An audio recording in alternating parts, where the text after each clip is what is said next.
ndabaramukije abateze amatwi cyangwa abakurikira n'abakunzi b'Yiga TV mwese mugubwe neza mugire ibihe byiza amahoro y'Imana bane namwe ndabakunda cyane kandi nzi ko namwe mu nkunda niyo mpamvu nzi neza ko subscribe muyikora ndetse na share na like na comment mu buryo bwo guteza imbere channel kugira ngo ibashe gukomera ni byiza burya abari inkunga ntabwo ari uvuga ngo ni ibiganiro byacu bageraho vuba gusa no kuba channel yakomera nabwo ikagira n'ikigiraho nabwo ni byiza haraciye iminsi ntabazanira umushyitsi nk'uko nguko ariko mbasuriye umukobwa hano umukobwa ugiye gutangira atwibwira akatubwira amazina ye neza akatubwira naha musanze aho atuye mbese akatwibwira tukamumenya neza kandi rero umukobwa ibwira abantu bakurikiye Yiga TV bari hirya no hino hari abari mu Rwanda hari muri Afrika mu bihugu by'Uburayi mu bihugu bya Amerika bose bibwire ku buryo basha kumenya neza ni inshuti za Yiga TV.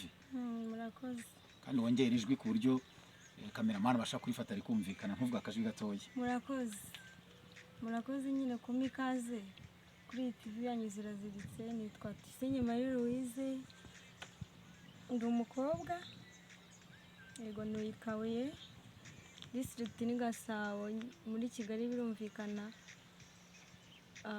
ndi n'umunyeshuri niga mu mwaka wa 5 sinafeve hege yego ndumva nibyo. Urakoze cyane Louise tuyisenga umeze neza rero hano tugusuye urahora komeye. Yes ndakora nabo bana ameze neza ameze neza cyane. Uriga rero Louise nkuko bivuze senior 5 nibyo senior 5 hege wagize amanota meza cyane. Ushobora kuyabwira abantu badukurikiye se cyangwa ni ibanga ryawe? Nta soni mfite zo kubivuga kuko binera n'ishema. Yego nabaye wa 3 mugira amanota 80 n'ibice 3. Félicitations Louise wabaye wa 3 ugira mu minota yose byiza cyane umuhanga urumva ko bizakomeza kugenda neza ariko uravuze ngo gutera ishema kuki bigutera ishema no kubiri?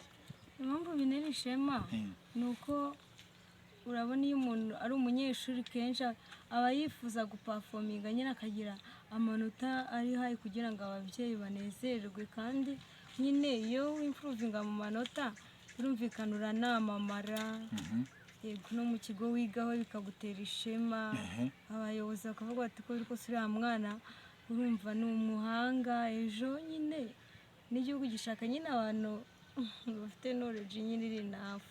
Urakoze cyane Louise rero nuko ese wiga he? Ntabwo wavuze aho wiga wavuze umwaka ni byiza ariko wiga hagana he? Urakoze niga Rwamagana JVP Gatagara.